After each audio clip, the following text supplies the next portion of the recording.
Welcome back to another video. In this video, I'm going to share with you 5 mistakes that I made over the past few years when I wanted to get lean. But before we start, let me tell you something that might sting a little bit. If your energy is low and you feel tired all the time, if your weight is not moving and your clothes don't fit you anymore, or your doctor's appointment becoming more and more uncomfortable, having conversations around blood cholesterol, blood sugar, or even blood pressure, whether you like it or not, fat loss is a part of your solution. Because fat loss is the exact process that determines how well and how efficient your body uses the fuels that you provided for it through food. And no, I'm not going to talk to you about some crazy workout routines or bland diets or even an athlete level discipline. I'm going to talk to you about the mistakes that I see over and over again in high performers, professionals, and founders. When I first tried to lose fat, I genuinely believed that I was doing everything right. I was active, I was hyper focused on my nutrition and my diet, and I was reading articles here and there, reading books, and also I was following every famous influencers on social media. And yet, I felt stuck. My body was not responding the way I wanted. I felt burnt out, and I was almost certain that it won't work for me. And if that sounds familiar, this video is for you. Because even if you're considering doing supplements, or even if you are already on some pills, or maybe even if you're thinking about GLP-1s, Mounjaro, Ozempic, you need to know that none of them can replace the foundational work, at least not in the long term. I know that because I learned it the hard way. So let's get into it. Mistake number 1, burning myself on cardio. Just like almost everyone who wants to start their journey of getting in shape, I genuinely thought that more cardio means more fat loss. So I ran.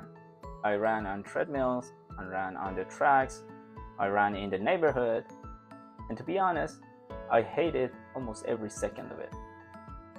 I remember I was asking myself, isn't there any other way to get in shape, get lean, without feeling so bored and drained? But because at first I saw some results, I lost some weight, and I felt accomplished, I wasn't complaining much. Then I realized that my energy is still low, my strength is not where it used to be, and my body fat percentage is still the same. What I didn't understand back then was that yes, cardio burns calories, but muscle is what determines how fast you lose fat. In fact, muscle is one of the most important organs for our metabolism. It soaks up glucose, it improves insulin sensitivity, and it keeps you functional, physically functional, even as you age.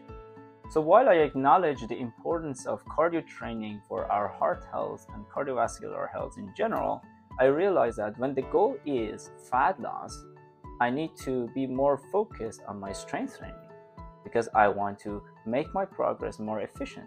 I honestly love this shift in my routine because first of all, I realized that I am losing more fat while building more muscle, but more importantly, I no longer hated my workouts at the gym. Mistake number 2, cutting all carbs overnight. I did what most disciplined yet impatient people do. I went extreme. I cut all carbs suddenly and I told myself, this is what commitment looks like. But what actually happened was that my workout felt terrible, my focus disappeared, my cravings were out of control, and I was feeling irritable all the time. Of course, the scale dropped fast, but then I realized it's mostly because I was losing water and glycogen. Just like that cardio, I remember I was asking myself, isn't there any other way so that I can eat healthy and protect my body without hating every meal that I eat? So I looked for alternatives and I realized that the issue was never the carbs itself. The issue were its quality, its quantity, and of course its timing. And once I reintroduced carbs strategically by fixing all these 3 metrics that I told you, first my sanity came back, then my cravings went away, And finally, fat loss becomes way easier. Now that brings us to mistake number 3, not drinking enough water. Just like most people, I ignored hydration because it sounded too simple. I remember the first time that I decided to focus on hydration was through a very interesting story. It was a few years ago and I was scrolling my feed and I saw an interview with a supermodel. They asked, "What's your secret for staying lean all year?" And she simply answered, "I just drink a lot of water." At first I was like, yeah, okay, of course, it's just water. But then it stayed with me and I decided to look it up and I realized that she was right. We are more dehydrated than we assume because we only take a couple of sips of water when we feel thirsty. But water isn't just about thirst. It affects appetite, energy level, and how efficiently our body uses nutrients. And it makes sense because water is actually essential for almost every cellular function in our body. Once I nearly doubled my water consumption and became more aware and mindful of my hydration habits, everything started to work faster and better for me. Now, mistake number 4, not getting enough fiber. This is the one that I was not ready to admit because I genuinely thought I was doing okay. But the issue was that I was comparing myself to those around me who weren't getting any fiber at all. But then when I looked closer, I realized that my gut is not really happy. Because fiber slows digestion, it feeds our gut bacteria, and it helps regulate blood sugar and blood cholesterol. Without it, your system feels chaotic, and that chaos is exactly why fat loss feels impossible. Once I built a strategy for getting enough fiber, I was no longer worried about hitting all my targets on every meal. And restructuring my grocery list was one of the most important pieces of that strategy.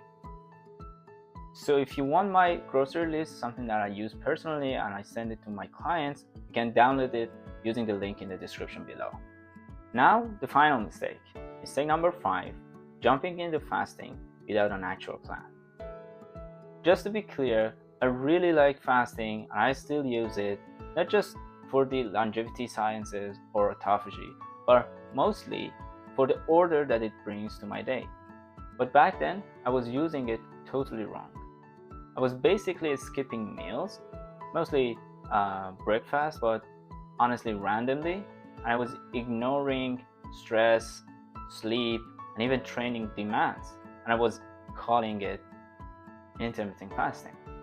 Yes, fasting can improve insulin sensitivity. Yes, it can simplify eating, but without a structure, without enough macronutrients, you end up exhausted, you end up burnt out, overeating later, and blaming fasting instead of the setup around it.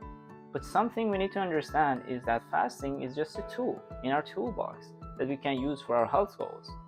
It's not a target, it's not a goal. Once I used this tool more intentionally with more awareness, it amplified the speed of my progress. Now, I must say that I didn't fix all 5 of these mistakes overnight. It took me months or even years. But once I did it, my health stopped feeling like a fight.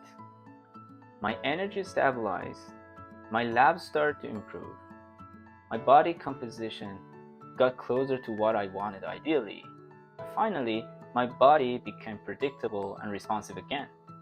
Because with every change that I made, I built anchors along the way, and I still commit to them fully, even while running a business, even during long work weeks, and even under massive stress and pressure. Because when life gets busy and messy, those old defaults try to creep back in, but anchors are what actually protect our progress and keep us on track. And my message to you right now is that you can build those anchors for yourself too. Build your own version, your own unique anchors. All you need to do is to bring back rhythm, structure, and more context to your lifestyle. And once you do that, your body starts to do what's designed to do, and that's protecting you and the person you want to become. If you like this video, and want similar content on health, please don't forget to subscribe to this channel. And if you want to go deeper into your own specific challenges with health, you can always message me on my social media platforms listed below. Thanks for watching this. See you in the next video.